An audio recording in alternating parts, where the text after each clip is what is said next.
5 with the Hudson City IDA. Can you take it away, please, Mike Tucker? Thank you, Madam Chair. Uh, This meeting is intended to be a brief update on the status of the 620 Union Street project. As you know, we had met with the developer several times, both in person and through previous virtual calls. He also David Kessler has submitted to the agency additional information on his proposed project. We are aware of the fact that his project is currently both before the City of Hudson Planning Board and the City of Hudson Historic Resource Commission. I'll ask John Cody in a moment to give us a status as to the process at the Planning Board. I know Carol Osterik's column that the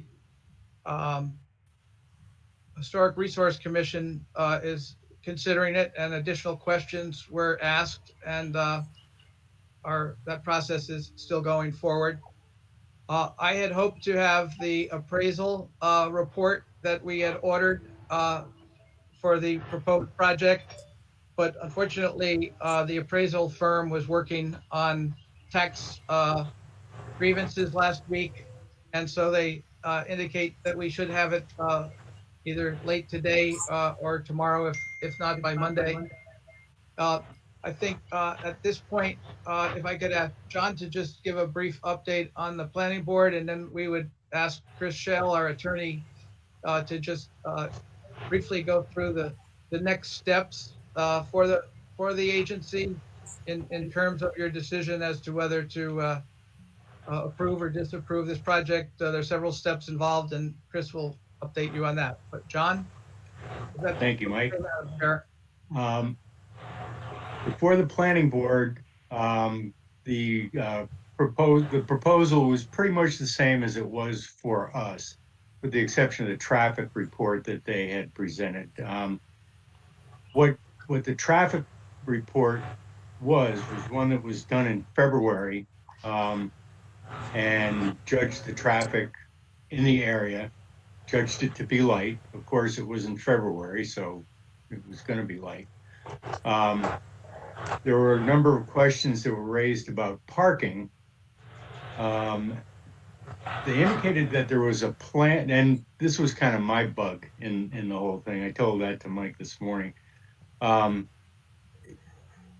The parking situation, with the numbers of people who may be using this and the numbers of people who may be using parking in the area for things like the farmers market at the old Elks Club at 601 Union, and places like that, seemed to be a situation that could put a crunch on, the parking for residents in the area.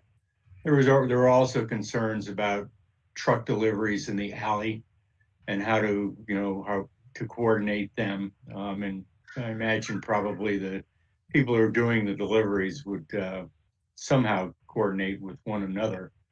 And that was basically it. I think people like the project for what it is.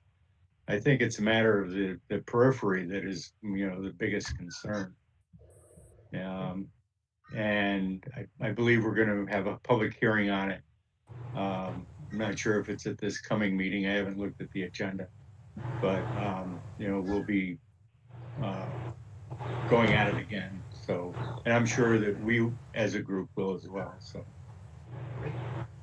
Madam Chair, if it's okay, we could ask Chris Schell now to give us an update on the process. Please, absolutely. Thank you. Let me get myself unmuted. Thank you. So at this point, I think that what we really need, I think that we don't have as part of the application, for the most part, I think the application is relatively complete, and Michael can confirm that. But with a complete application, you would also want a proposal, the developer has indicated that they expect to ask for something that would constitute a deviation from your policy, from the standard, pilot that you offer. So you need to have a proposal from them to tell you what deviation they are seeking. And then what we would typically do is prepare a preliminary resolution that would identify the project, identify what the financial assistance is proposed to be, which is presumably the tax exempt slash pilot part of the real estate part of this, the mortgage tax exemption if there is one, and the sales tax exemption on materials. Those are the components of what would be part of the proposal for tax exemption. And then you would call a public hearing on that. Because it is anticipated to be a deviation, you would have to give notice of that to your other taxing jurisdictions. So that will be the city and the school district and the county would all get notice of that public hearing to come and talk about that, whether that's a good idea, and to talk about the merits of the pilot proposal. And then, the developer usually would you've already had quite a few presentations from this developer, but you'd have an opportunity for the developer to address the specific issues about the pilot at the public hearing, and then you would consider whether to adopt a resolution approving or not approving the pilot.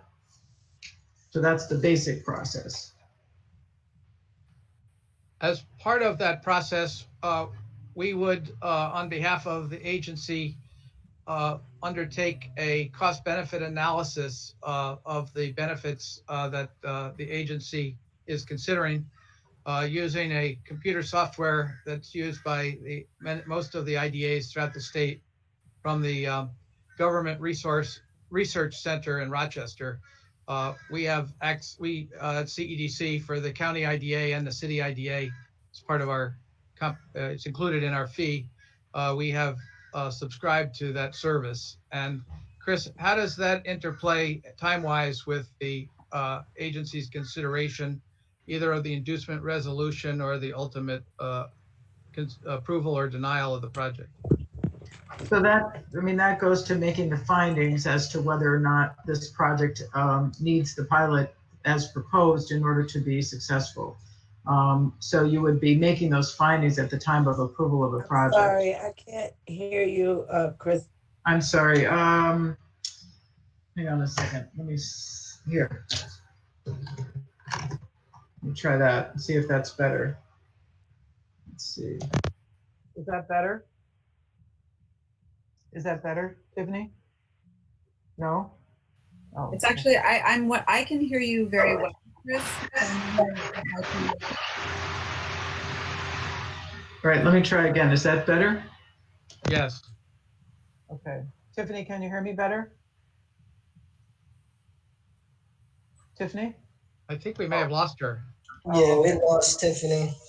She went out and came in again a couple times there. So basically, there'll be an analysis that will show, based on the benefits that the agency is considering, whether there's a benefit, whether the investment matches or exceeds the benefit that you're providing. And generally, presumably with an investment of this magnitude, there would be a ratio that would be positive, but it will depend on how the numbers are actually run in this program.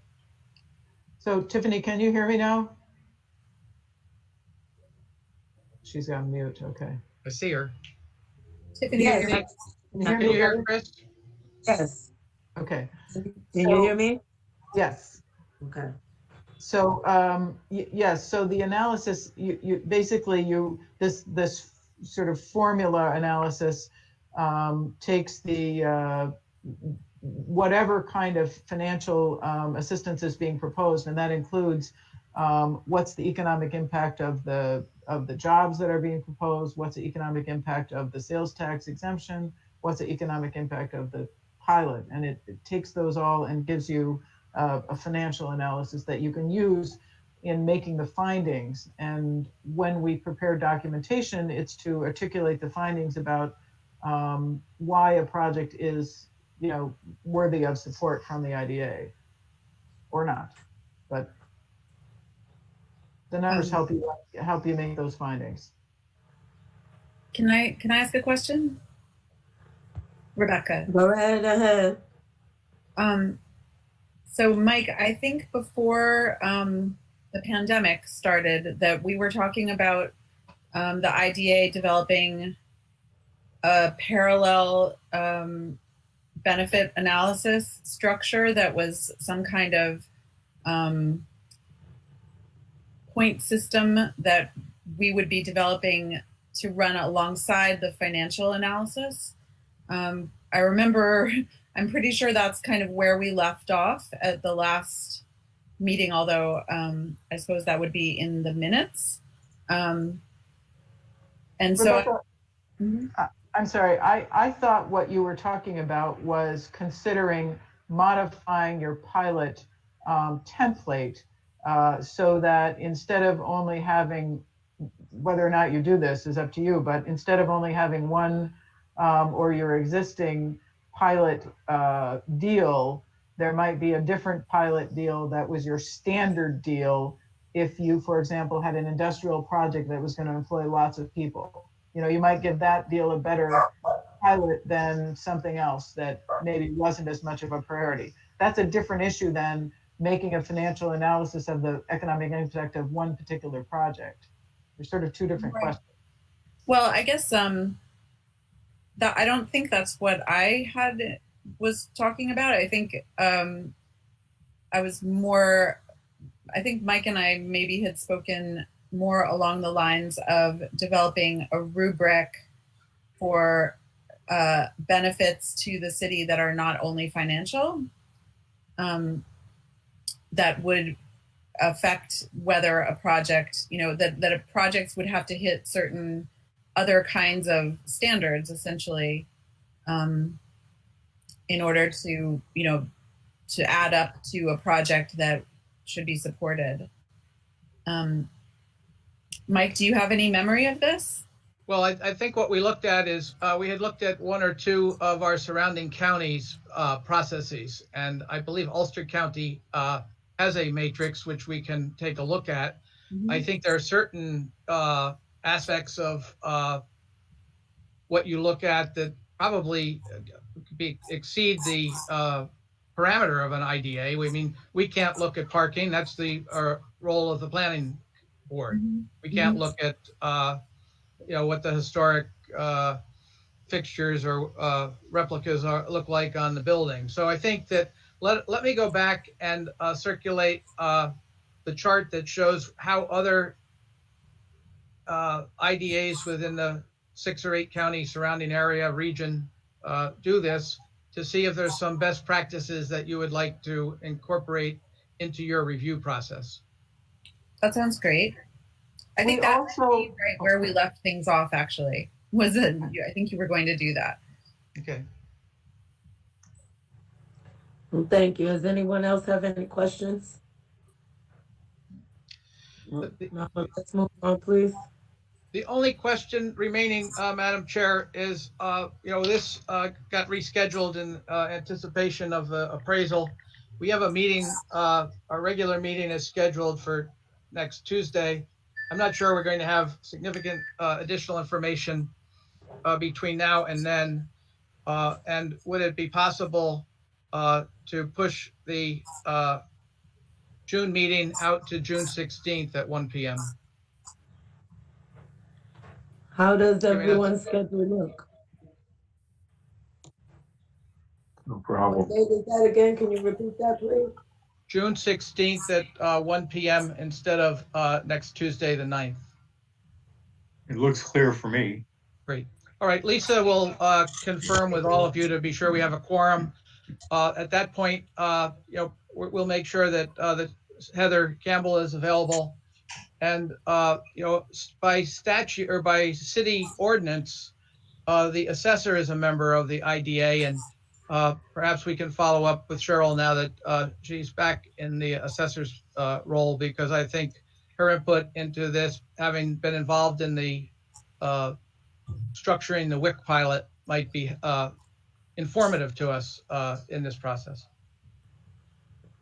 Okay, thank you. Great. If not, I think that's all I had. If no one has anything else, Madam Chair, I think we kept it within our 20-minute timeline. Well, does anyone else have any questions, concerns that they want to add to for the next meeting? No, May I have a motion to adjourn, please? Mike, you Um, had something to say? No, I was just waving at you all goodbye, but Okay. I'll make the motion to adjourn. Second, second. please. I'll second. Hi. Anyone opposed? Aye. Meeting adjourned, 1:21. Thank you all. thank you all. Have a good